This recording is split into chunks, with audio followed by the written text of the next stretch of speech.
So today we will discuss about the coulometry, not the colorimetry. Colorimetry is the spectrophotometry technique, and coulometry is the electroanalytical technique. The main difference between two techniques, coulometry and colorimetry.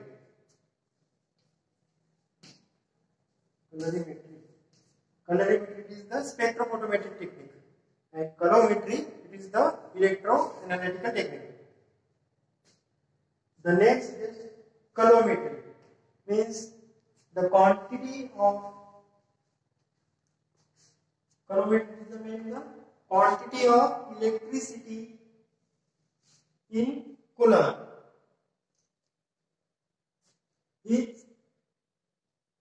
That is the electrical charge required to convert a sample of analyte quantitatively to a different oxidation state is measured. So mainly in coulometry there is a measurement of electrical charge or electricity, the quantity of electricity or measurement of the electrical charge that is required to convert sample of analyte quantitatively to a direct oxidation state is measured. In the coulometry, there is no need of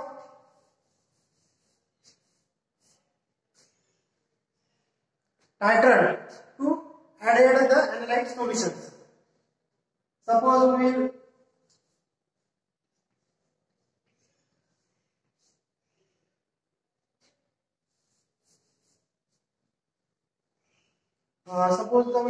detect the chloride content in solutions or chloride content in any solutions. It does not require the adding solution from burette. So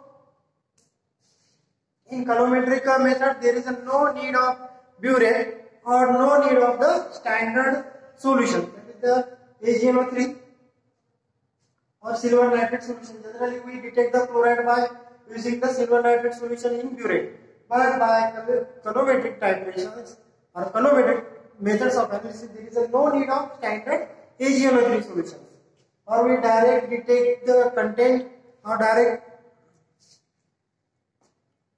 the quantity of chlorine present in that solution. So to detect the content of metal ions or any ions in that solutions, it is required to pass the electricity charge.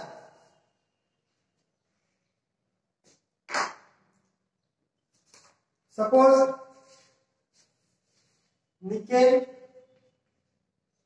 dipositive is converted into nickel tripositive.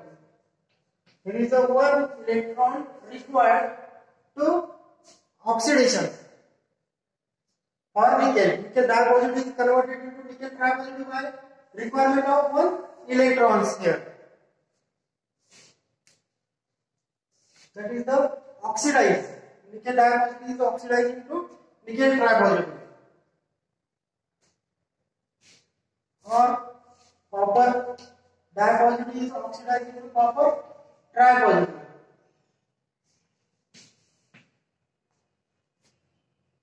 So the charge is required to convert nickel dipositive or to nickel tripositive. That is it requires some charge. So that charge is measured in coulometric analysis. So main the quantity of electricity in coulomb. Coulomb means the charge carried by constant current at 1 ampere for 1 second.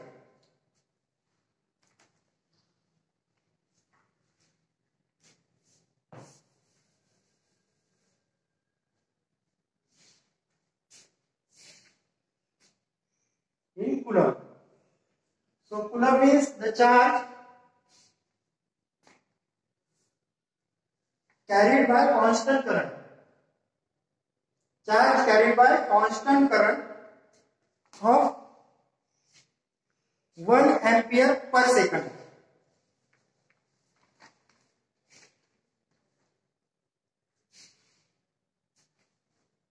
Here we mention the quantity of electricity. That is, the quantity of electricity is measured in coulomb. Here the quantity of electricity in coulomb. The quantity of electricity we measure in coulomb, that is the C. C is the quantity of charge transport in 1 second. Quantity of charge transport in 1 second by constant 1 atmosphere 1 ampere current. So Q is equal to, Q is the charge, is equal to I T. Q is the charge, that is the charge transport in 1 second. T is the time, and ampere, that is the I current. Therefore Q is equal to IT. According to Faraday's law, Na is equal to Q divided by N F. Here Na is the number of mole of analyte, and Na it is the number of mole of analyte, and N it is the number of mole of electrons. So from this equation we know the number of mole of electrons.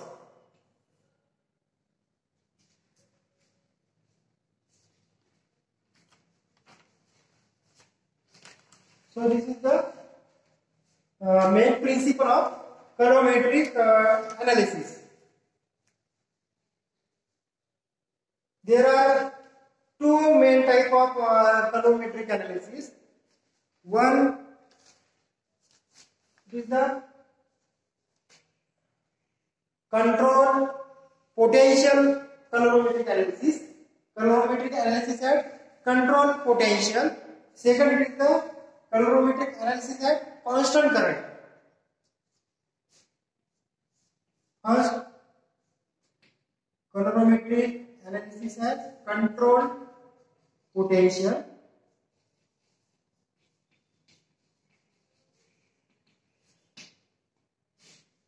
Second method is the constant current method.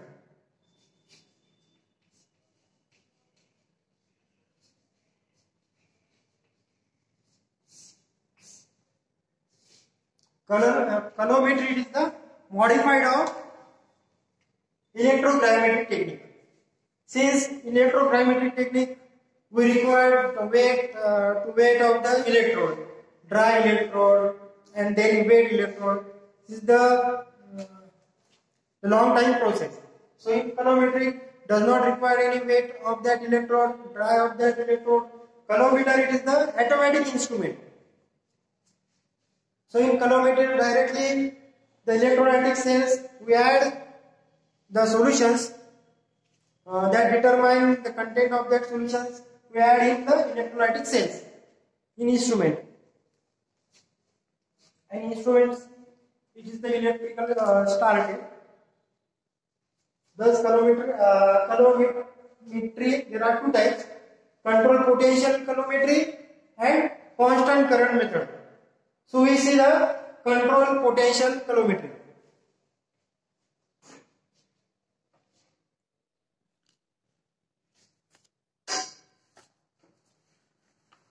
So the first type calorimetry is the controlled potential calorimetry. In controlled potential calorimetry, the electrolytic cells is as shown in figure. It contains platinum gauge working electrode, Here it is the platinum gauge, small net type gauge structure. It acts as a working electrode. This is the cathode. And second, platinum anode. Here anode is attached.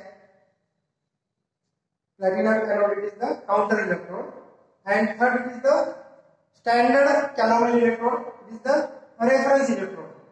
There are the three electrode system in controlled potential calorimetry. Here the counter electrode is separated from analyte solution by a salt bridge to prevent the reactions. So here the working electrode, that is the platinum gauge. Here it is the working electrode. So in controlled potential calorimetry, the potential is maintained constant in working electrode. This potential is constant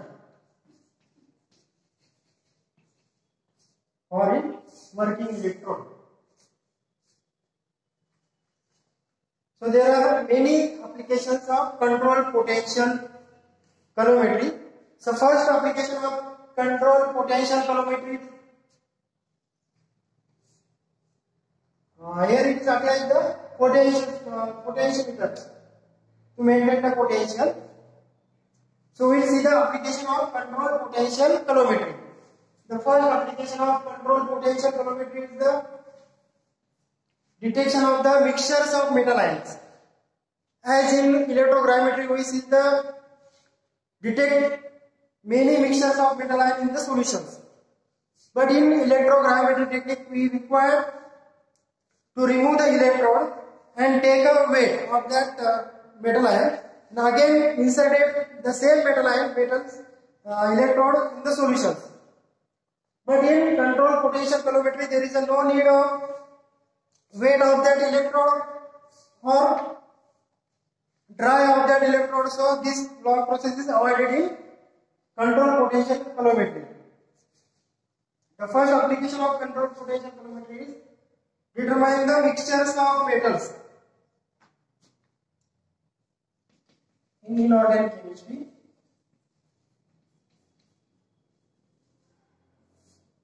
There are 55 elements are determined by this technique, controlled potential calorimetry, by using the mercury cathode electrode.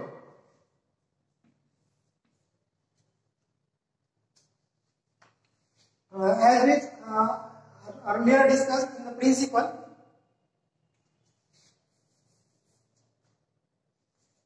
there is a measurement of charge. Suppose nickel dipositive is converted into nickel tripositive by one electron. So for measuring the electrons, or we detect the metal ions.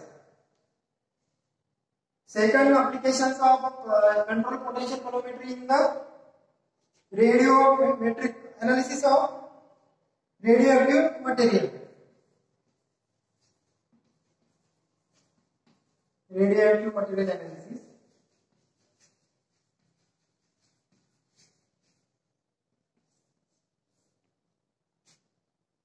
For example, uranium to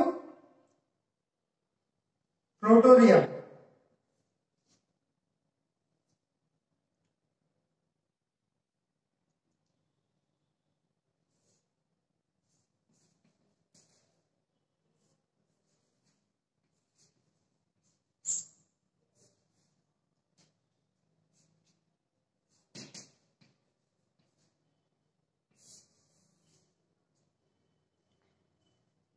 To determine uranium and plutonium by the reduction of uranium in in the presence of potential minus 0.64 volt. This is the second application of control potential calorimetry. Third application of control potential calorimetry is the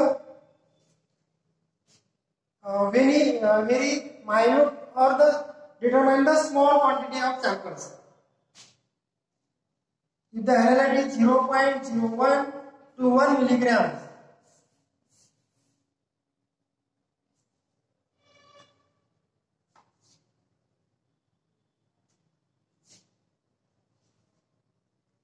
next application of control potential calorimetry is the inorganic compounds for detection of organic compound. Tetrachloroacetic acid and picric acid is determined by control potential calorimetric methods. And fourth is the determination of the N values in the reactions. So this is the all application of control potential calorimetry. Next method is the constant current calorimetry. Constant current calorimetry is also known as the calorimetric titration.